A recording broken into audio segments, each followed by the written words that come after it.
Halo guys, kita balik lagi nih di podcast episode 006.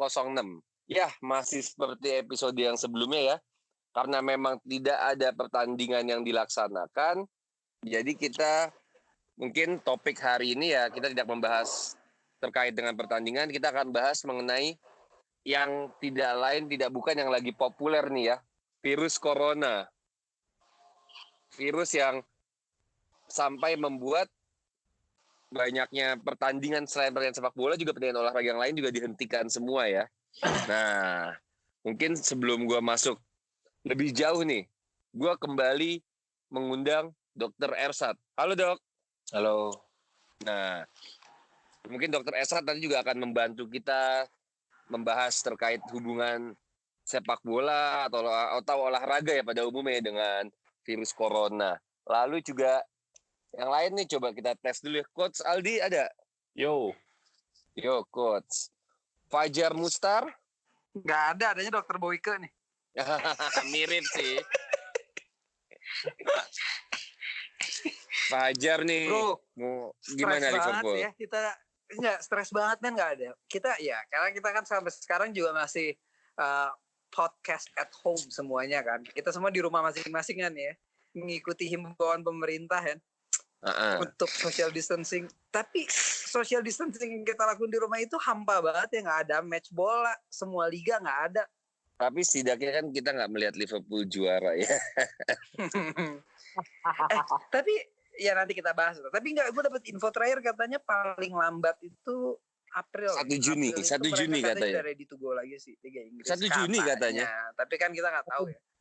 Rencananya boleh lah 1 Juni. Tapi hari ini dapat berita katanya Pangeran Charles positif corona, kayaknya mundur lagi gitu, kayaknya makin parah kayaknya di sana. Ya kita berharap aja lah, semoga mereka cepat sembuh, Liga Inggris bisa mulai lagi dan bisa ngeliat Jordan Henderson angkat piala ya. Iya. Kita doakan ya. Iya, ini ada Aaron. Udah kan kita ya? Oh iya lupa ada Aaron nih satu lagi. Aaron. yeah. Kok ketawa Dokter Ersat nih ngedengar nama Aaron? Ada Bukan. Kisah dulunya atau Enggak, gimana nih? bukan. Kalian itu terlalu klise. Antara kakak dan adik itu terlalu klise, sudahlah, dibuka aja. Enggak.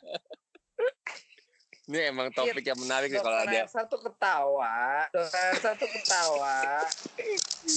Kalau menurut gua Dokter Elsa tuh ketawa karena tahu Aaron tuh pasiennya, man. Kacau nih. Coba untuk ruang pribadi, ranah-ranah pribadi mungkin bisa disingkirkan dulu ya antara kakak adik dokter dan Aaron ini. Ini kita bahas kepada topik yang lagi hot tuh adalah Euro 2020 akhirnya resmi ditunda menjadi Euro 2021. Ya, sebetulnya salah satu yang positif adalah beberapa pemain yang dipastikan cedera dan tidak bisa memperkuat timnasnya punya kemungkinan besar untuk berlaga di tahun berikut. Itu sih yang gue dapat berita positif, tapi kalau negatif mungkin lebih banyak ya. Gimana pendapatnya? Siapa aja itu yang musim sampai akhir musim bahkan sampai Euro pun nggak bisa ikut. Itu siapa aja? Cid. Ada beberapa yang kemarin gue juga agak lupa sih sebetulnya. Tapi memang ada beberapa pemain yang tidak bisa ikut karena cedera panjang. Dan jadi yang gue baca itu kemarin karena ditunda ada kemungkinan beberapa pemain ini malah bisa hadir ikut di Euro 2021. Ya, dan mungkin yang muda-muda yang mungkin masih membuktikan diri musim ini, mungkin kayak macam Jack Grealish dan lain-lain masih yang masih baru panas lah. Ya. Tapi kita nggak tahu ya sebetulnya kalau kita lihat ini kan dengan berhentinya kompetisi kan ibarat mesin gitu, lagi panas-panasnya kembali dingin nih. Apalagi dengan kondisi fisik mungkin yang tidak sempurna ya, yang biasanya latihan teratur sehari 2 kali pagi sore, sekarang mungkin cuman di rumah aja, #di rumah aja kan, dengan juggling tisu or anything lah ya. Nah itu kan mungkin lah berpengaruh pasti kan kepada pemain kan. Ya, pasti, Tapi Pak. mungkin bisa juga difikirkan ya, apa namanya? Antara jarak 2021 sama Piala Dunia 2022, kesiapan FIFA bagaimana tuh kira-kira ya? Nah, tapi kan kalau menghilangkan kan tidak mungkin juga kan, Dok. Iya. Yang pasti sih kayaknya bakal ada demo. Soalnya pemain bola nggak ada libur ntar tuh. Iya nggak sih? Tapi duitnya kan jalan. Iya. Iya, Sekarang tapi mereka kan juga punya duit gaji seminggu bisa buat hidup 2 bulan, anjir, beda sama. Tapi coba kita tanya Dokter Ersat nih, pengaruhnya apa nih? Apalagi pemain yang pernah positif corona ya. Kayak Paulo Dybala. Yang kita dengarkan yang terbaru kan Arteta dan pemain Chelsea. Nah, yang sudah sembuh apakah nanti dalam permainan mereka akan berpengaruh nggak? Atau kan secara teknis gue nggak tahu ya apakah ada kerusakan di paru-paru walaupun sudah sembuh, membekas, meninggalkan sesuatu yang akan mengganggu performa, apa dia akan kembali seperti semula seperti belum kena kondisi fisik ya, Dok? Jadi kalau misalnya tadi pertanyaannya itu berarti kita membahas masalah prognosa. Prognosa itu adalah kira-kira pada kondisi orang yang terkena atau terinfeksi oleh coronavirus itu kira-kira sembuhnya gimana sama mortalitasnya gimana. Sampai saat ini sih ya yang saya baca di situsnya WHO hampir 30% pasien meninggal karena corona itu disebabkan oleh penyakit hipertensi. Kemudian posisi kedua itu diabetes 19%. Yang ketiga penyakit jantung koroner 8%. 4%-nya di stroke penyakit stroke. Jadi kalau orang-orang atau pasien yang mengidap atau anggaplah pemain bola yang ya. sudah pensiun atau pelatih mempunyai penyakit komorbid sebelumnya ya tadi seperti darah tinggi, diabetes, jantung atau stroke, ya angka kematiannya akan jauh lebih tinggi dan angka sembuhnya pun akan jauh lebih sulit dibandingkan pelatih atau pemain yang tidak punya riwayat penyakit komorbid tadi gitu. Berarti anggaplah misalnya kita anggap tidak ada penyakitnya ya, anggaplah kita anggap pemain sepak bola fit dengan kondisi seperti Paulo Dybala atau ada pemain basket juga KD kan, Kevin Durant. Nah, mereka itu kalau misalnya tidak membawa penyakit apa-apa ya, mereka tidak mempunyai hipertensi, tidak mempunyai apa, dia terkena corona sembuh, berarti balik ke asal lagi, tidak meninggalkan bekas, ya betul. Bekas sakit enggak ya? Ya. Jadi beruntung bisa kembali bermain seperti sedia kala ya, Dok? Ya, betul. Jadi rata-rata orang yang meninggal karena corona juga ada komplikasi penyakit lain biasanya ya? Ya, didapatkan seperti itu. Jadi seluruh kasus di dunia ini dikumpulkan datanya, rata-rata yang meninggal itu hampir 30% dari kasus yang meninggal yaitu disebabkan oleh hipertensi. Jadi bukan kayak dia punya corona ya habis itu meninggal. Iya betul. Penyakit lain juga, corona memperparah gitu ya? Iya, memperberat kondisinya gitu. Oh gitu. Misalnya ya itu orang berarti kan kita udah tahu yang sembuh itu insya Allah, especially for atlet mereka bakal biasa lagi. Cuman orang biasa mungkin kita akan mendengar kita orang biasa itu kalau misalnya udah kena nih, kita kena terus penyembuhan mereka, pemulihan mereka itu kayak gimana? Harus dirawatnya kayak gimana? Ya bahasnya tadi ya kalau misalnya pasien ini mas yang lo maksud itu dia udah positif atau baru praduga doang? Misalnya udah positif nih corona, terus kalau atlet kan mungkin daya tahan tubuhnya lebih kencang dan dia bisa kembali seperti sedia kala kalau dirawat dengan baik. Cuman kalau buat orang biasa juga mungkin perlu tahu gitu. Ya udah anggap lo deh orang biasanya kan. Ya bukan kan orang biasa. Ya bukan kan anggapnya lo nih. Contoh kan. Jangan ditekankan juga, Cid. Maksudnya lu berharap emang sih Aaron. Enggak lah, gue berharap Aaron sehat selalu. Iya. Nah, jadi pada prinsipnya kalau dia punya gejala yang tadi yang episode 005 juga kita bahas ya, demam tinggi di atas 38, batuk, pilek, nyeri tenggorokan dan sesak nafas. Nah, itu harus sudah jadi pasien. Jadi kondisi seperti itu harus dirawat di rumah sakit plus di ruang isolasi. Tapi kalau dia dinyatakan positif corona dengan hasil pemeriksaan swab nasofaring dan tapi nggak punya gejala apa-apa, ya udah berarti cukup dirumahkan aja gitu. Nggak perlu diisolasi atau dirawat di rumah sakit. Oke. Isolasinya di rumah ya. Ya betul. Minum medicationnya juga pokoknya udah diresepin dokter, asal minum itu insya Allah pulih gitu ya. Nggak perlu sebetulnya medication, obat-obatan. Jadi kalau dia tanpa gejala, ya udah cukup suplemen aja sama istirahat yang cukup selama 14 hari. Oke, nah, good info. Kalau nih kita sekarang bahas kondisi pemain ya. Tadi kan yang info paling terbaru ya kalau pemain bola ya. Kalau non pemain bola sih yang gue tahu info tadi malam ada Pangeran Charles positif ya. Kalau pemain bolanya positif ini sekarang Paulo Maldini ya sama anaknya ya Daniel. Nah ini kondisinya berarti virus ini masih sampai saat ini masih menyerang ya. Walaupun bisa dikatakan kan sekarang sudah banyak himbauan ya. Orang lebih disiplin untuk tidak keluar rumah, untuk menggunakan sanitizer, masker, or anything lah ya. Tapi persebarannya belum ini dok ya. Masih apakah masih ada celah-celah yang belum kita tutup gitu ya dok? Maksudnya penyebarannya masih berjalan dok? Kan namanya himbauan ya. Kalau himbauan kan orang bisa melakukan iya dan tidak, tergantung pemahaman gitu kan. Jadi kadang-kadang ya tergantung dari sebuah negara sih ya. Kalau kita lihat tadi gue baca ya di mana ya, di Vietnam kalau nggak salah, dia bisa menurunkan angka pasien meninggal. Jadi angka meninggalnya itu kurang dari 3 dengan kasus yang ada gitu.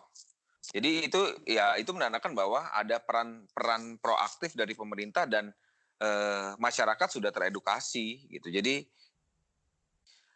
salah satu rantai penularan udah bisa diputus. Sudah, tapi mungkin belum sesempurna itu ya. Betul. Dan memang agak membingungkan, agak mencengangkan ya. Mungkin bukan di mata kita aja ya sebagai pecinta sepak bola, namun pada masyarakat umumnya melihat kok bisa pemain bola yang tiap hari yang at least badannya lebih bugar daripada pekerja kantoran yang hanya duduk di meja ya. Tapi virus ini kan nggak memandang bulu sepertinya, nggak memandang siapa orangnya. Even orang yang rajin olahraga pun tetap bisa kena ya dok. Betul. Ya karena kan WHO sudah mengeluarkan statement ya.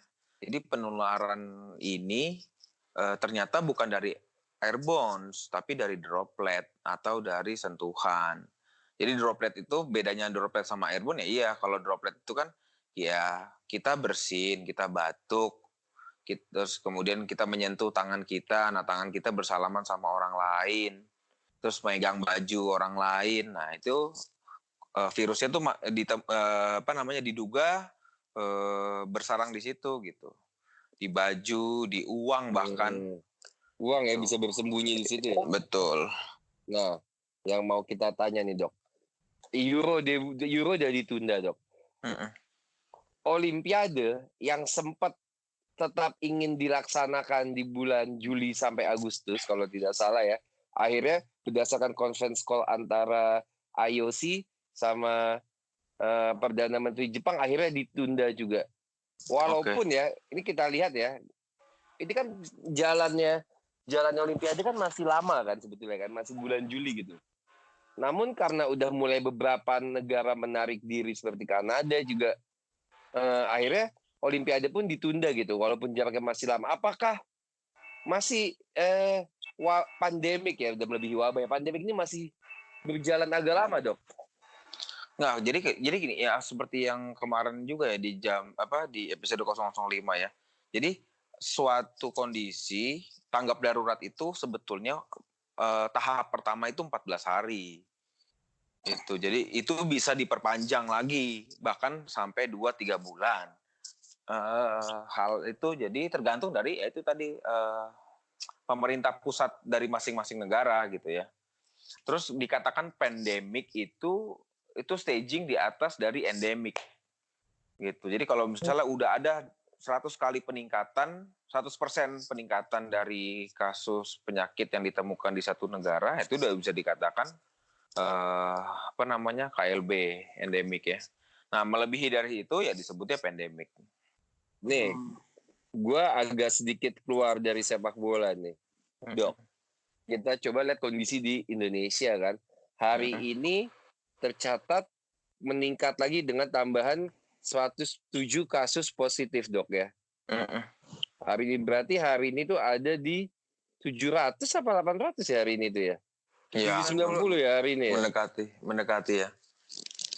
Berarti kan apakah ini masih akan jauh meningkat lagi, Dok?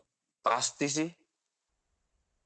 Karena gini, dulu mungkin pada saat virus ini ditemukan di Wuhan ya, Desember Januari itu mungkin ada salah satu tools dari screening coronavirus itu salah satunya adalah riwayat kontak atau berpergian ke daerah endemik atau pandemik. Nah, sekarang tools itu sudah tidak berlaku gitu. Jadi orang riwayat kontak sama tidak riwayat kontak itu datang ke fasilitas kesehatan dengan gejala yang menyerupai dengan COVID-19. Jadi makanya kenapa angkanya terus, saya rasa ya diduga kasus itu angkanya makin meningkat ya tadi sampai bisa dibuktikan oleh pemeriksaan penunjang seperti swab nasofaring atau rapid test. Nah, satu poin lagi nih. Kalau kita perpanjang ya, pemain sepak bola dunia ini heboh dalam kata kutip menyatakan diri positif. Dari klub Sampdoria menyatakan diri positif, Fiorentina menyatakan positif. Tapi belum ada nih ya tim di Liga Indonesia, bukan maksudnya ada yang positif, tapi apakah mungkin di sepak bola Liga Indonesia di klub-klub mungkin hal tersebut masih kurang ya pemahamannya, apa emang pemain-pemain yang nggak dites seperti di luar negeri ya kali ya. Nah, jadi kalau bisa bicara itu berarti kita bicara kebijakan pemerintah ya. Jadi lagi-lagi kebijakan pemerintah. Sama seperti hal yang kemarin saya bahas. Jadi Korea Selatan kan tidak melakukan lockdown. Tapi apakah salah? Tidak salah gitu. Karena pemerintah di sana proaktif untuk menyediakan screening, alat screening gitu kayak swab nasofaring dan rapid testnya disediakan. Jadi nggak perlu dilakukan lockdown gitu. Nah, kembali lagi ke pertanyaan tadi, bisa saja karena di Indonesia ini yang baru digodok ya mungkin ya atau masih didorong itu yang rapid test bukan yang nasofaring. Tadi karena mengingat hasil dari pemeriksaan nasofaring itu atau swab nasofaring itu memakan waktu 2-3 hari. Sedangkan rapid test itu bisa kurang lebih sekitar 8-12 jam. Paling lambat. Tapi rapid itu tingkat akurasi cuma 80% ya, Dok ya? Gini, jadi ada kekurangan dan kelebihan ya. Kalau nasofaring itu swab nasofaring itu kelebihannya tadi kita langsung bisa mendeteksi adanya virus antigen. Nah, tapi kekurangannya memakan waktu lama karena butuh pemeriksaan mikroskop dan lain-lain. Tapi kalau rapid test pemeriksaannya kurang dari 12 jam atau kurang dari 1 hari. Tapi kekurangannya adalah sensitivitas. Kenapa sensitivitas? Karena yang dicek di rapid test itu kan antibodi. Antibodi itu terbentuk bila seseorang sudah mengalami gejala tadi 5. Jadi bisa dibayangkan nih ya, andaikan Aaron terpapar. Kok Aaron sih contohnya, Dok? Ya kan tadi kan kenapa Aaron nggak Fajar gitu? Karena tadi Aaron yang bertanya. Oh iya. Jangan, gue punya anak toh. Anak gue masih kecil. Emang kalau misalnya Aaron boleh kita korbanin berarti Jar. Lu membelanya. Ya udah, berarti gue arahkan ke anggaplah pasien Fajar. Tuan A. Fajar aja lah Fajar. Tadi pertanyaannya kan, Tuan A sudah kontak sama dengan Tuan C. Nah, ternyata Tuan A ini belum timbul gejala. Oke. Dia belum timbul gejala. Sedangkan si Tuan C ini habis pulang dari Wuhan misalnya. Nah, 4 hari kemudian Tuan A ini ngecek rapid test. Dicek rapid test. Hasilnya pasti negatif. Pasti negatif karena dia belum menimbulkan gejala. Jadi belum dikatakan ada antibodi. ya antibodinya dari virus itu belum ada.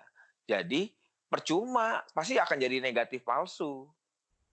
Gitu. Nanti kalau udah ada nanti kalau udah ada ternyata setelah 2 hari pemeriksaan baru muncul gejala tuh. Akhirnya apa? Si Aaron diperiksa swab nasofaring.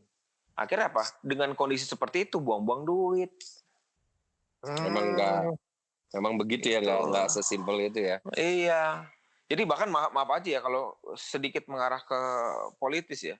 Ya tadi yang harusnya memang kan sekarang diutamakan itu kan pemeriksaan itu hanya untuk tenaga-tenaga medis yang diduga atau terpapar yang punya resiko tinggi. Gitu didahulukan gitu. Makanya pemain-pemain bola yang resikonya nggak tinggi kan ya mungkin bisa diprioritaskan ketiga atau keempat kali. Oke. Sebenarnya yang paling prioritas itu tenaga medis ya sama perawat. Betul. Karena orang terpapar. Pemain Liverpool nggak?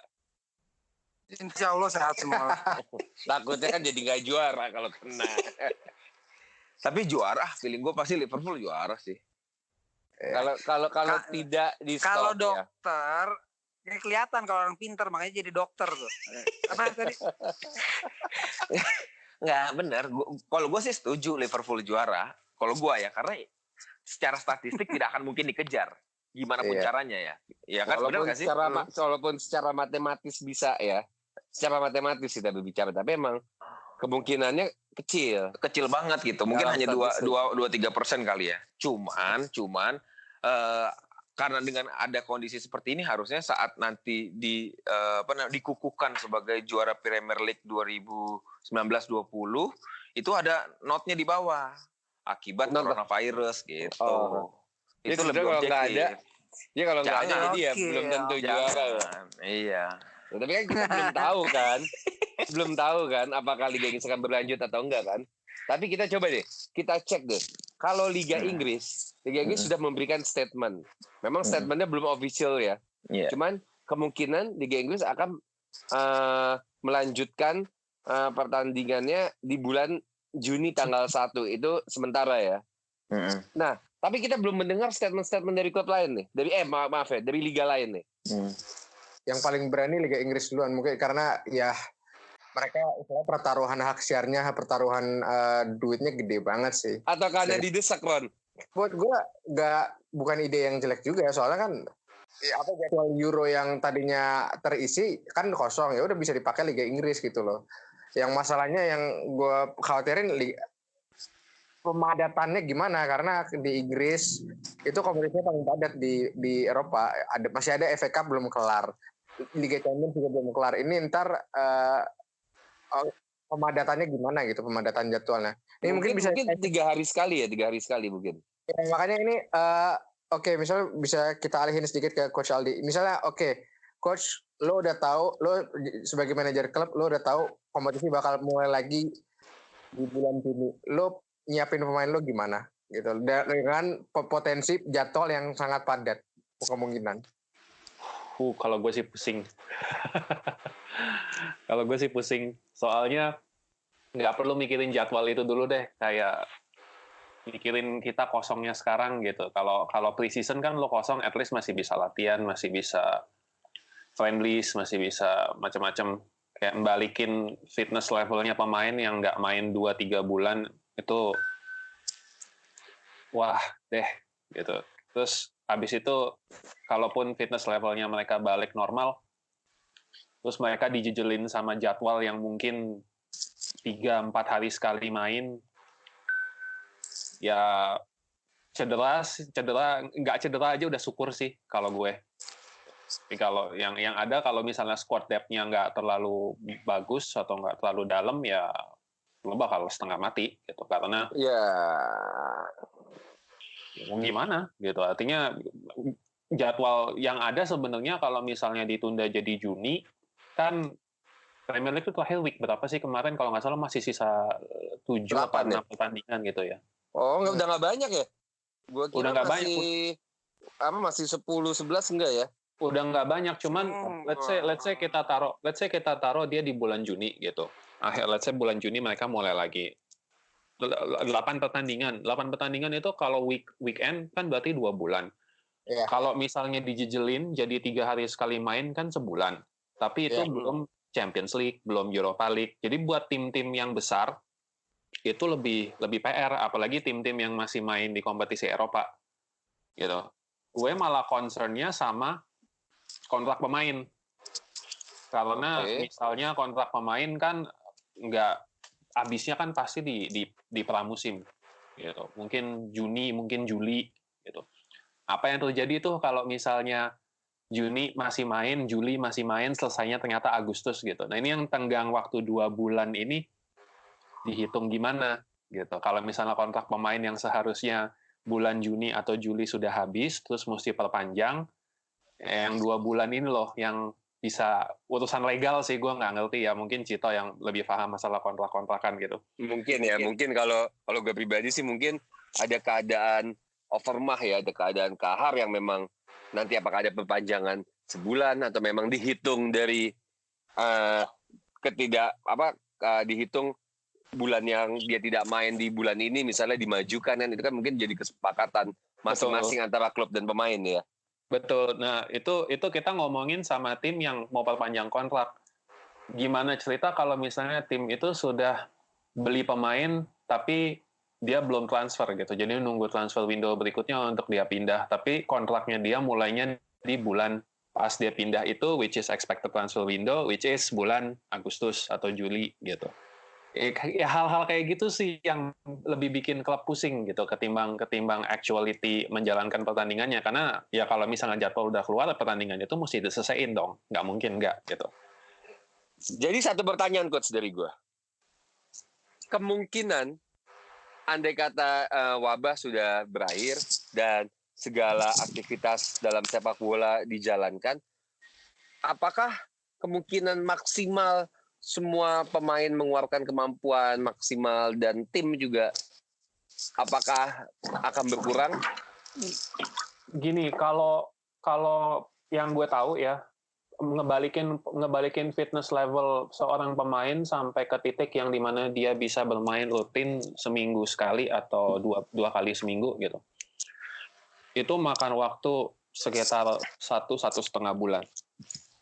1,5 bulan off training di lapangan, off gym work gitu. Jadi kalau misalnya sekarang mereka tidak bisa melakukan itu, ya the only thing that they can do adalah menjaga fitness level mereka di rumah masing-masing, yaitu mereka gym work atau mungkin apa segala macam. Tapi nggak akan sebagus kayak preseason, karena yang tadi gue bilang gitu, di preseason lo masih bisa friendly lawan tim lain, dan buat kita yang melatih, experience lo selagi lo main friendly games itu jauh lebih besar nilainya ketimbang lo sibuk angkat beban atau latihan doang di training pitch gitu. Berarti emang ya bisa dikatakan nanti ketika pertandingan dimulai nggak akan maksimal lah ya? Gue rasa sih nggak bakal maksimal ya. Nah, Fajar mana nih Fajar nih? Kenapa? Siapa tahu nih Liverpool habis corona pemainnya kurang semangat jadi kalah mulu, mungkin nggak? Nggak apa-apa. Ada jatah kalah masih banyak. Kalau mau balik ke fitness levelnya yang prima itu kan butuh waktu 1,5 bulan.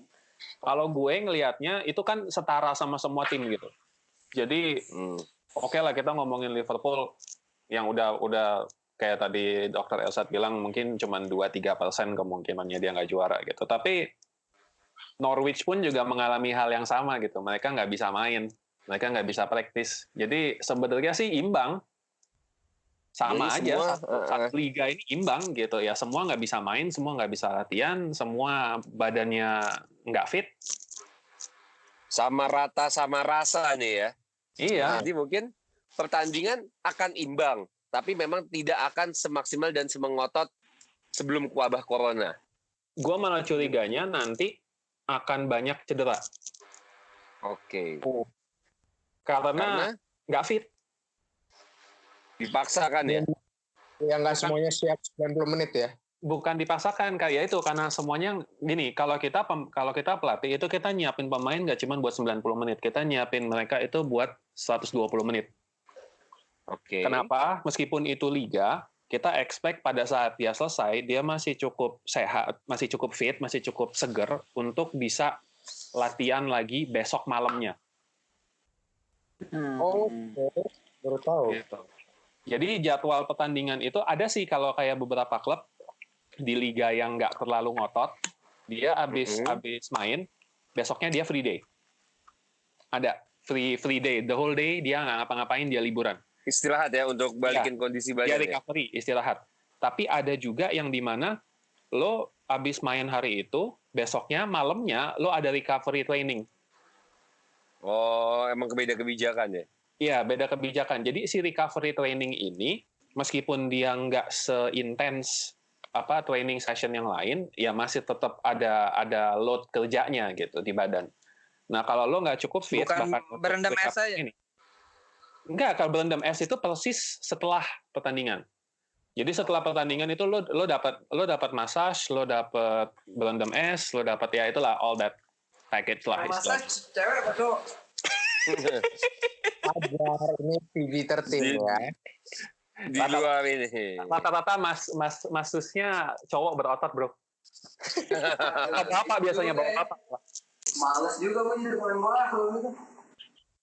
Oke, next kita bicara materi selanjutnya nih. Kita udah bahas terkait ditundanya Euro, ditundanya Liga, ditundanya Olimpiade, lalu juga kapan liga-liga akan mulai. Nah, ini sebelum ada materi terakhir yang mau gue bahas nih. Adalah pengaruh wabah corona untuk ekonomi sepak bola di dunia. Karena banyak berita yang santer terdengar bahwa tim-tim sepak bola Eropa seperti di Prancis itu terancam mengalami kerugian dan keberangkutan karena kompetisi saat ini berhenti nih. Bahkan ada yang terancam sampai udah selain terancam bangkrut, mungkin terancam dijual juga dan terancam punya hutang dengan pemain dan sponsor. Nah, mungkin guys gimana guys? Menurut gue ya wajar. Pemasukan klub itu kan biasanya juga besar dari match day. Ya nggak sih? Ya nggak sih coach? Benar kan itu ya? Tergantung klubnya sih. Kalau misalnya klubnya kayak klub yang global, kalau kita bilangnya global klub ya. Global klub tuh kayak top 6-nya EPL gitu. Mungkin Bayern sama Dortmund, Madrid, Barca gitu. Pemasukan PSG mereka doang, itu gitu. Ya PSG.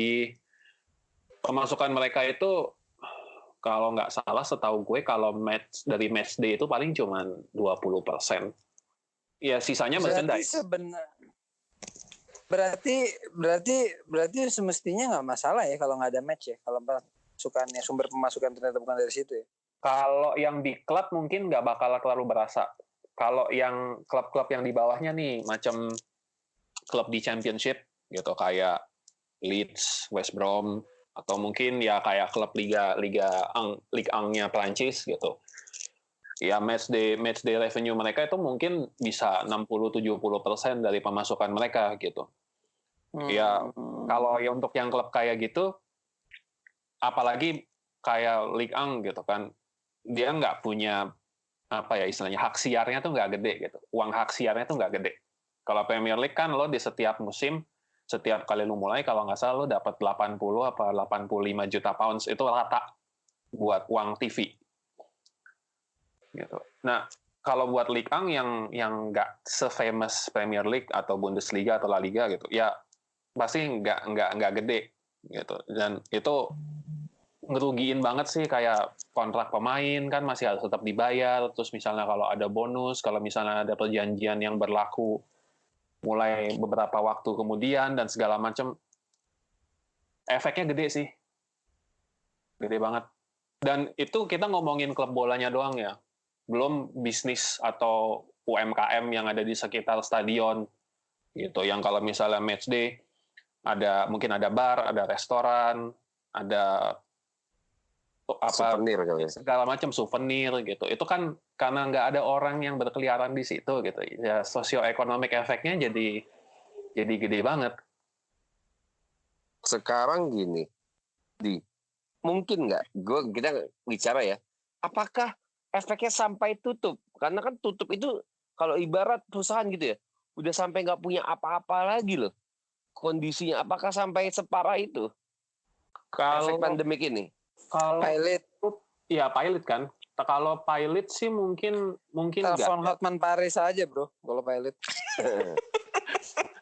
Kalau kalau pilot sih mungkin enggak ya, karena gue curiganya si liganya sendiri dia nggak akan ngebiarin klub-klub yang ada lagi berkompetisi ini bakalan pilot sih, karena efek kalau mereka sampai pilot, terus kalau di Inggris kan pilot itu kan udah last stage banget gitu. Sebelum mereka dinyatakan pilot ada istilahnya mereka enter administration, masuk administrasi gitu.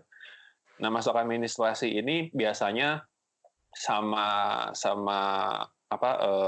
pengadilan di sana dibantuin untuk cari investor, cari pendana baru apa segala macam.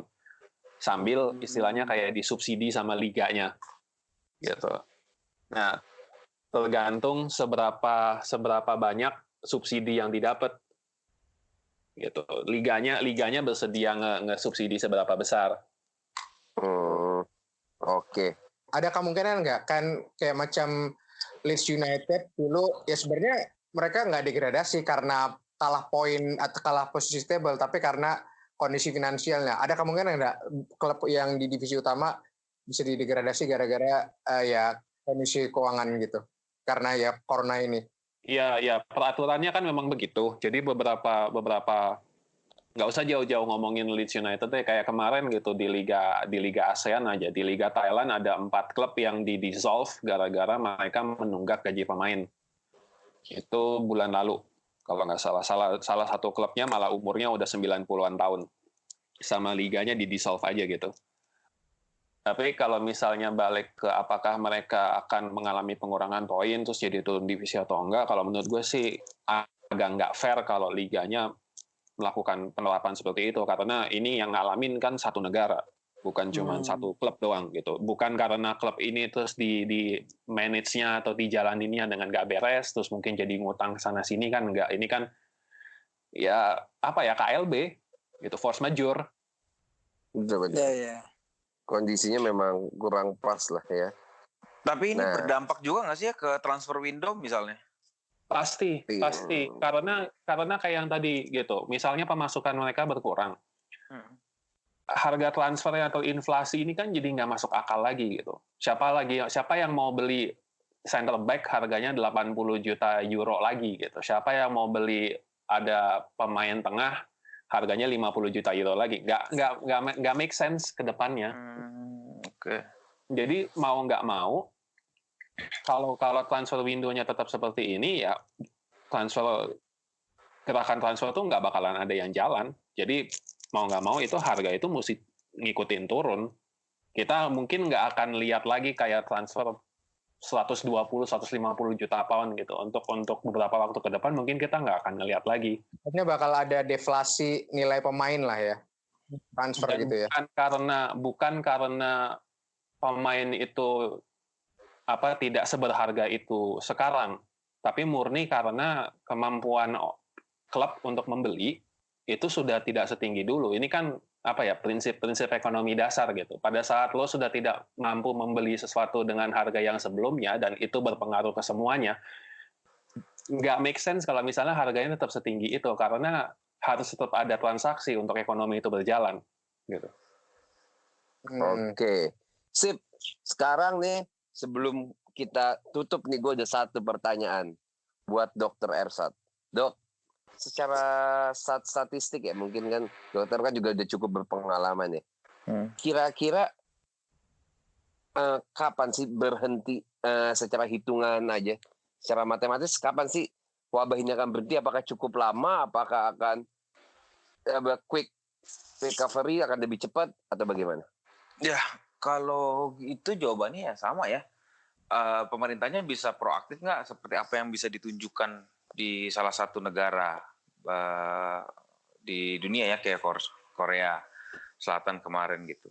Tapi kalau dilihat dari sumber penularan itu dari Wuhan, dia itu ditemukan Desember, dinyatakan dinyatakan berkurang yang signifikan itu awal bulan ini. Berarti kan kurang lebih sekitar 3 sampai 4 bulan lah.